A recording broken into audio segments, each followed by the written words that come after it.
Hello, my name is Serenity. And my name is Jeremy. We are P students and we will be interviewing Mr. and Mrs. Fuller for Black History Month.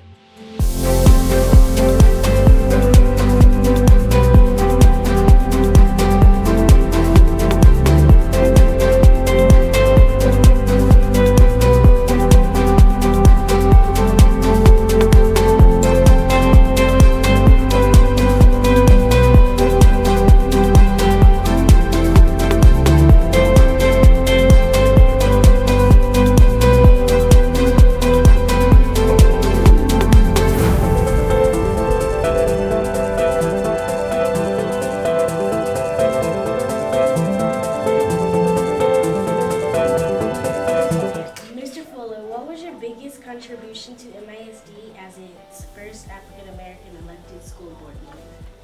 Well, you answered my questions. I think the most significant contribution that I made before becoming a member of the school board was participating in the lawsuit that resulted in Midland ISD becoming single-member districts.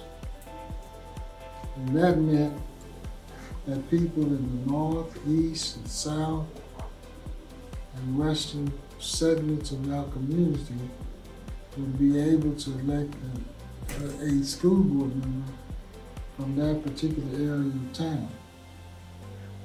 And as a result, people who would otherwise not be able to run for school board, at-large school board member, might be able to run as a single member candidate. Elementary school, which at the time was Santa Rita. So that's why you see the additions here at P's, and that includes the so-called pod or gym. It was very interesting when the rest of the board members saw what was happening in terms of the pods in particular. Everybody wanted to be there. One equal. And so it's played itself out in that respect. We got, quote, equal and equitable facilities across the district. Another thing that I'm very proud of is the fact that I was instrumental in leading the initiative to name Coleman High School after Dr. Viola M. Coleman, who was the first African American female doctor, black doctor for that matter, to become a resident of Midland Memorial Hospital at the time. And that's a person that you should study.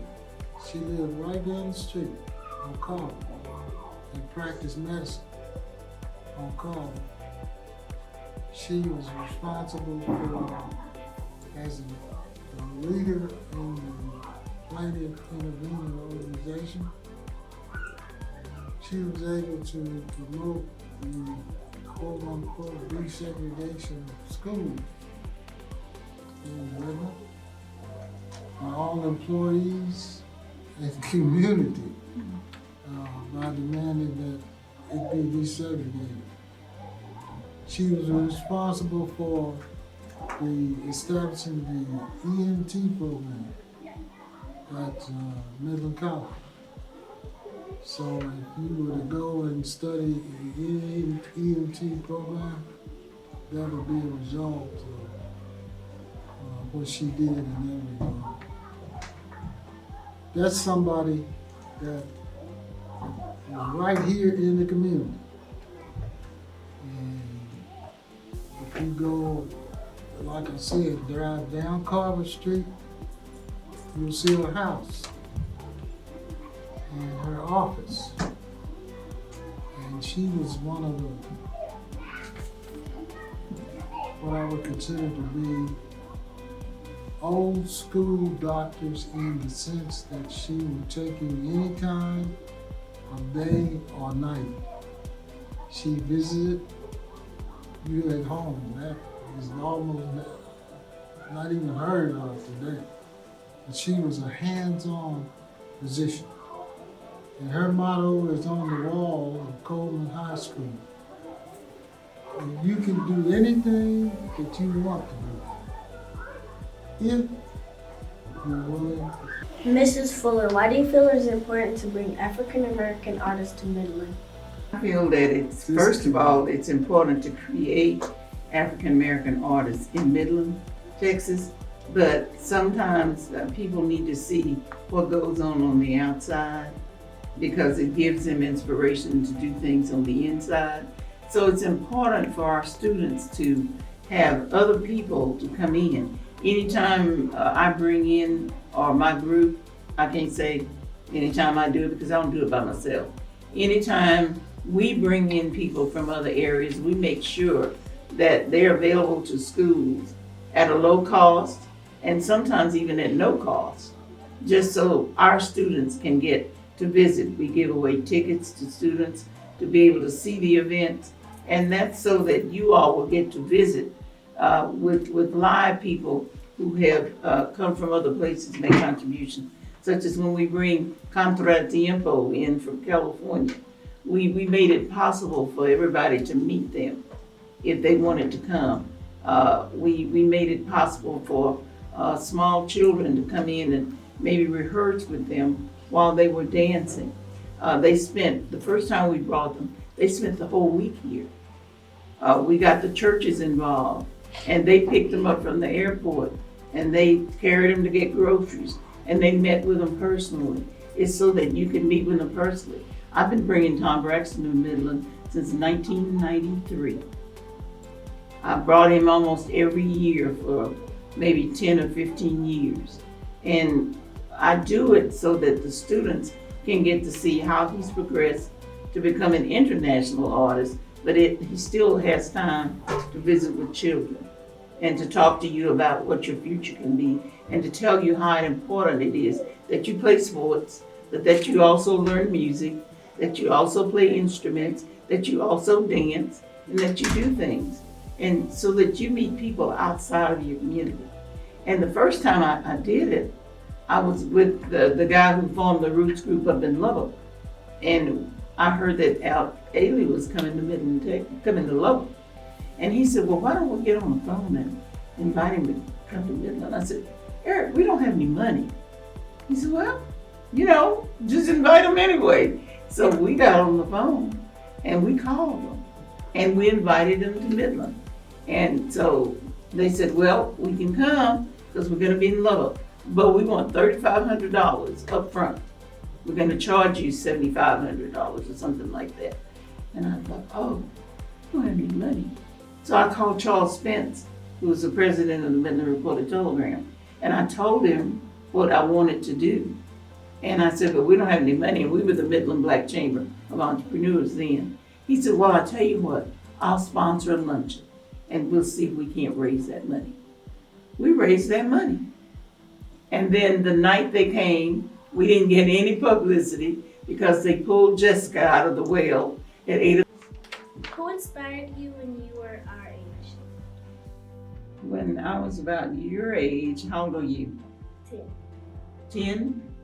I would have to say it was my father.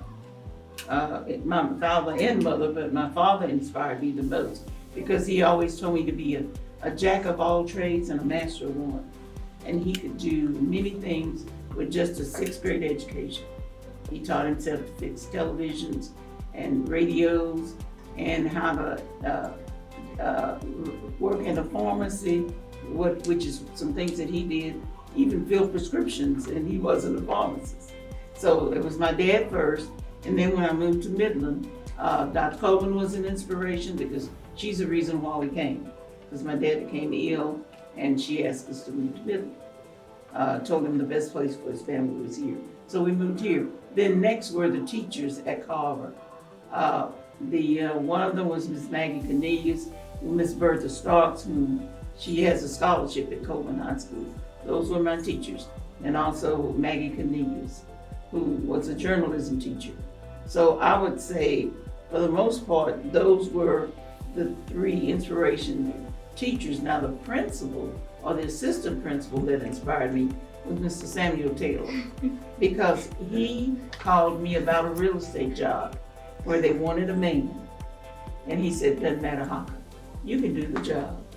And I got the job as a secretary at the real estate office, and then passed my test and got my license and became the first African-American female licensed to sell real estate in Midland. So those were the inspirational people. And then I moved to Lubbock and then came back to Midland to make a difference. Obviously, my parents were inspirations because of the fact that they had limited exposure to formal education. My dad never learned how to read. But the irony of that situation is the fact that he couldn't read was a motivating factor for me to not just read, but to learn and develop my own skill set. The teachers in my community, in a segregated environment, were excellent. They prepared us, and I say us as young African-American males and females, to succeed in a society that said, no, you can't. Yeah. The most frequent mantra was, you gotta be better than good. You got to be excellent. And don't look behind in the process. Who was your favorite African American leader? My favorite African American leader would be leaders. But if I were to put somebody at the top of the list that represents the grassroots initiative and enthusiasm and commitment to community, it would be Fannie Lou Hamer. Fannie Lou Hamer said that she fought to get on the floor of the Democratic Convention in 1986, I believe it was. I'm sick and tired of being sick and tired. She never gave up. Nice. Ms. Fuller, who would be your If I look at the men, that would be some of the favorite people. It of course would be Dr. Martin Luther King, whom I definitely admired, although I didn't know a lot about him at the time because we were not told a lot about him. The other one would be John Lewis, whom we met in Austin, Texas, who says, if you see the right fight, get in it. And meeting him was really wonderful. I like Stacey Abrams. I'd love to meet her. And of course, Mrs. Obama. I'm really proud of her, and I'm certainly proud of Kamala Harris. So those are probably the top five. And I'm sure there are many more because during my lifetime, I've got to meet a lot of people such as Rosa Parks, and I got to meet Maya Angelou and people like that. So, it's just a list of people. There's so many that, if you could just have a conversation with them at the dinner table, it would be just wonderful. And that list You can talk all night. That list contains people like the former owner and publisher of Black Enterprise, Earl Graves. We were able to meet and converse with him. Nikki Giovanni. Nikki Giovanni, one of my favorite authors, which I taught in the classroom. And I can think of Colin Powell. Dick Gregory. All Dick those Gregory. people we've met and talked with and visited with. Thank you for coming today. Well, You're we welcome. certainly enjoyed meeting you all.